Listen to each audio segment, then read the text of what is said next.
નમસ્કાર મિત્રો, જય હિન્દ. હું છું ડીની ચૌધરી અને ફરી એકવાર આપ સર્વેનું સ્વાગત છે આપ સૌની સૈયર યુટ્યુબ ચેનલ ડીયર ગુજરાતીમાં. તો મિત્રો, આ વિડીયોની અંદર આપણે ખાસ વાત કરીશું શાળા સહાયક ભરતી 2025 ને લઈ ખાસ એક અગત્યની અપડેટ આવી છે. તમને બધાને ખબર છે કે ઘણા સમય પહેલા શાળા સહાયક ભરતી 2025 ની જાહેરાત આવી હતી, જેની અંદર એમની લાયકાત સ્નાતક પ્લસ બીએડ રાખવામાં આવ્યું હતું. ટેટ ટાટની આની અંદર જરૂર નથી. સાથે સાથે વય મર્યાદાની વાત કરવામાં આવે તો 38 વર્ષથી વધુ નહીં, એટલે કે 38 વર્ષ સુધી જે બધા જ લોકો ફોર્મ ભરી શકશે. એનામાં કોઈ અનામત કેટેગરીને પણ વધારાનો લાભ નહીં આપવામાં આવે. પગારની વાત કરવામાં આવે તો 21,000 રૂપિયા પર મંથ તમને ફિક્સ આપવામાં આવશે. સાથે સાથે સમયગાળો 11 માસનો વેકેશન સિવાયનો રહેશે અને કોન્ટ્રાક્ટર બેઝ ભરતી હતી. હવે એને કરાર આધારિત ભરતી કરવા માટેની જે ખાસ મિત્રો રજૂઆત કરવામાં આવી છે કે આ ભરતી સરકાર દ્વારા રાજ્ય સરકાર દ્વારા જે એનું જાહેરનામું બહાર પાડાય, ફોર્મ ભરાય, એવી પણ અત્યારે જે રજૂઆત કરવામાં આવી છે. એના સિવાય કોમ્પ્યુટરના જાણકાર હોવા જોઈએ. સર્ટિફિકેટની જરૂર નથી, પરંતુ એની જિલ્લા વાઇઝ એજન્સી નક્કી કરી અને એ એજન્સી દ્વારા આ જે છે આ ભરતી પ્રક્રિયા કરવામાં આવનાર હતી. અત્યારે જે છે એ ખાસ મિત્રો આની અત્યારે કોઈ પ્રોસેસ ચાલુ નથી. ઘણા સમયથી આના વિશેની કોઈ અપડેટ પણ નથી. સાથે સાથે જે પગાર કેન્દ્ર શાળાની અંદર 300થી વધુ બાળકો હોય એને જ મળવાપાત્ર હતો, પરંતુ હવે નવી રજૂઆત કરવામાં આવી છે કે પગાર કેન્દ્ર જે હોય એ જ રાખવામાં આવે અને બાળકોની સંખ્યા છે એને પણ ધ્યાને ન લેવામાં આવે.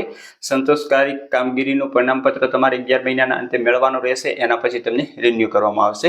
તો આ રીતની પ્રક્રિયા ચાલતી હતી 2027-28 સુધીની જે આ નવી યોજના બહાર કાઢી હતી, પરંતુ અત્યારે આ ભરતી પ્રક્રિયા અટકેલી પડી છે. એને લઈ અને જે પ્રાથમિક શિક્ષણ સંઘ દ્વારા જે રજૂઆત કરવામાં આવી છે એનો ઓફિશિયલ પરિપત્ર આપણી પાસે છે.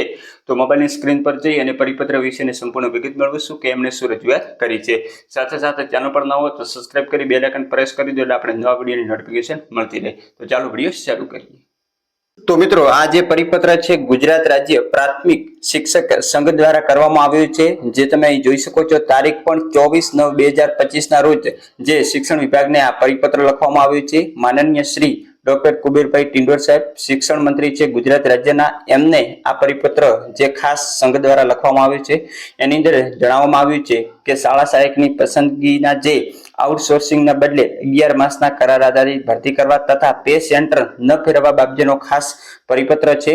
માનનીય સાહેબ શ્રી જય ભારત સહ ઉપરોક્ત વિશે જણાવવાનું કે રાજ્યમાં પગાર કેન્દ્ર સરકારી પ્રાથમિક શાળાઓની અભ્યાસિક અને સહઅભ્યાસિક પ્રવૃત્તિઓમાં મદદ મળે અને વહીવટી કામ સરળતાથી થાય એના માટે કોમ્પ્યુટરના જાણકાર માનવબળ ઉપલબ્ધ કરાવવાના હેતુથી શાળા સહાયક આઉટસોર્સિંગથી ભરવા માટે શિક્ષણ વિભાગનો જે 21/2/2025 ના પત્રથી સૂચનાઓ કરવામાં આવી હતી. તે બાબતે અમારી રજૂઆત એ છે કે શાળા સહાયકોની ભરતી જિલ્લા લેવલની આઉટસોર્સિંગ એજન્સી મારફતે કરવામાં આવે, એના બદલે 11 માસના કરાર આધારિત ભરતી કરવા અમારી આપ સાહેબશ્રીની વિનંતી છે.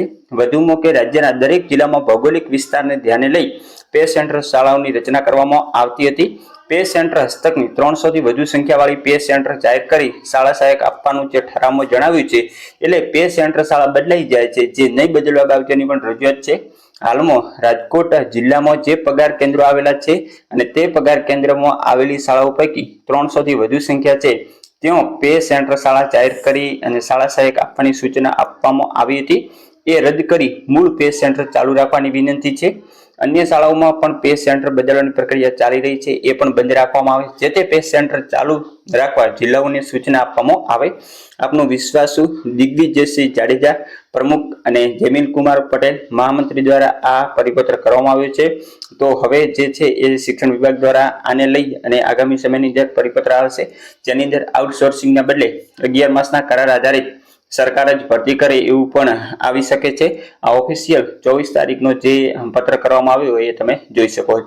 તો બસ આવી જ માહિતી મેળવવા માટે અમારી ચેનલને સબસ્ક્રાઇબ ના કરી હોય તો સબસ્ક્રાઇબ કરી બેલ આઇકન પ્રેસ કરી દો. સાથે સાથે ટેલિગ્રામ જોઈન ના કર્યું હોય તો જોઈન કરી લો, જેની અંદર તમને પરિપત્ર મળતા રહેશે.